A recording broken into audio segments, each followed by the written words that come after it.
रामकृष्ण हरी माती माऊली YouTube channel मध्ये आपलं सहर्ष स्वागत. आपण करतोय पंढरीची वारी संत तुकोबाराय पालखी सोहळ्याबरोबर. आजचा आहे 7वा दिवस. आमचा कालचा 6वा मुक्काम होता यवत येथील दोरगेवाडी येथे आणि आता इथून आम्ही निघालेलो आहोत वरवणच्या दिशेने. धन्यवाद. व्हिडिओ आवडला तर लाईक करा, शेअर करा, जास्तीत जास्त सबस्क्राईब करा. रामकृष्ण हरी.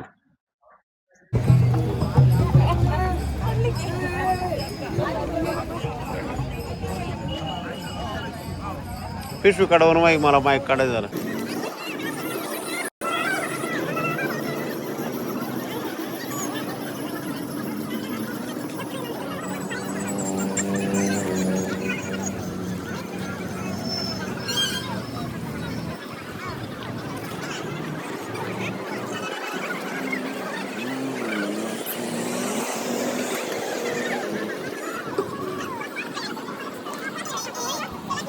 रामकृष्ण हरी. माझं नाव ज्योती राजेंद्र कोल्हे मोठे.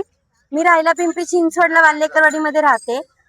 मी यंदाचं माझं 13वं वर्ष, जी देहू पासून पंढरपूर पर्यंत आपली रांगोळीची सेवा चालू असते.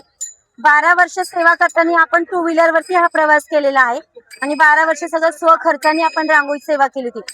पण यंदा आपल्या 13व्या वर्षी आपल्याला देहू संस्थांनी पूर्ण रांगोळी प्रोव्हाइड केली आणि टेम्पो आपल्या प्रभागातील नगरसेवकांनी प्रोव्हाइड केलेला आहे. आणि वारीमध्ये रांगोळी काढताना खूप छान वाटतं, आनंद आणि उत्साह वाटतो. कारण की आज एवढ्या लाखो वारकऱ्यांच्या स्वागतासाठी जी रांगोळी आपण काढतो, त्यांच्या स्वागताने म्हणजे त्यांनी जो रांगोळीवर पहिला पाय टाकला की त्यामुळे इतका मनात आनंद निर्माण होतो आणि अजून उत्साहाने रांगोळ्या काढाव्याशा वाटतात. या प्रवासामध्ये जसं की आपण आजचा प्रवास आहे आपला यवत ते वरवंड. आपल्या दिवसभराच्या प्रवासामध्ये आपल्या किमान कमीत कमी 40 ते 45 रांगोळ्या काढून होतात आणि असा आपला दररोजचा हा प्रवास चालू असतो. ह्या प्रवासामध्ये आपल्याला पूर्ण 18 दिवसांमध्ये लागणारी पूर्ण 4 ते 5 टन रांगोळी लागते. ती रांगोळी पूर्णतः ह्या वर्षी आपल्या देहू संस्थांनी दिलेली आहे. धन्यवाद. रामकृष्ण हरी. बाबा कोणतं गाव? उंडवडी. काय नाव?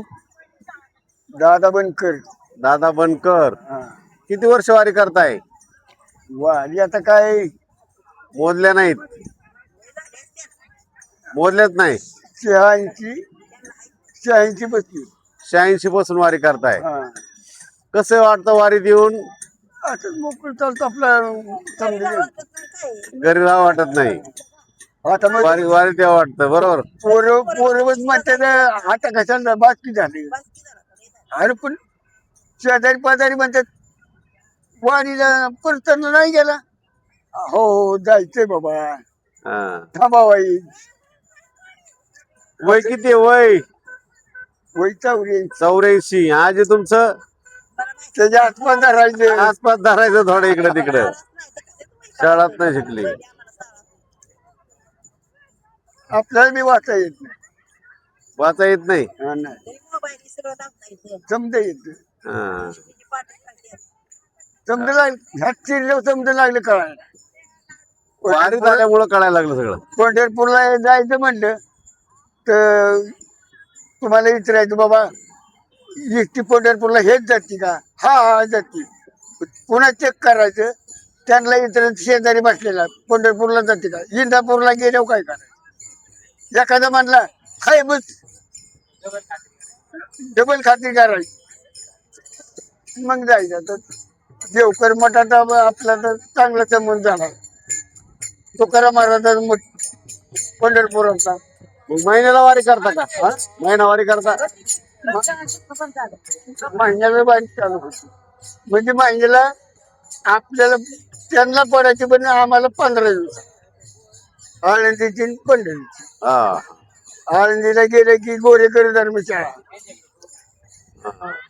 आणि पंढरी गेले की तुकाराम महाराज. तर अजून काय सांगशान? नव्या पिढीला काय सांगशान?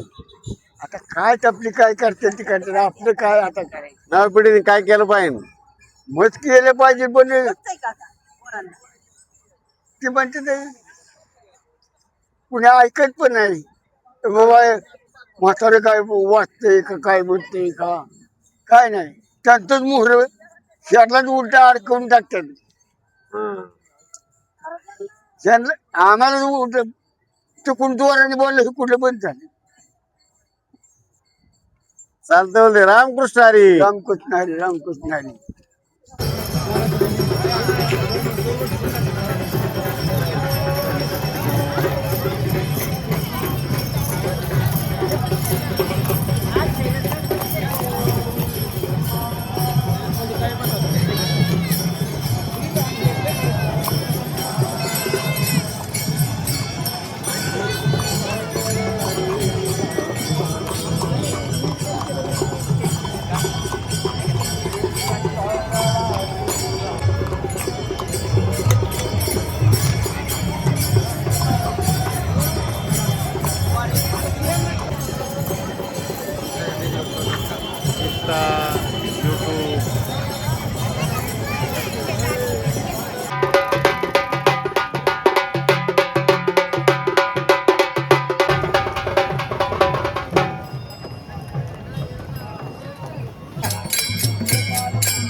रामकृष्ण हरी.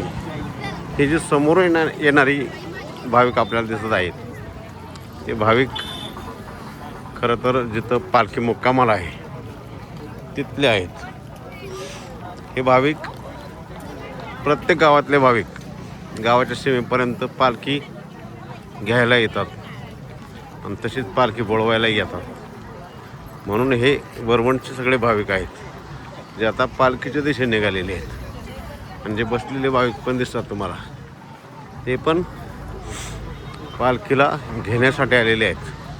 गाव सोडून ही मंडळी गावाच्या शिवेपर्यंत पालखी घेण्यासाठी येतात आणि त्यांचाही उत्साह खूप मोठा असतो.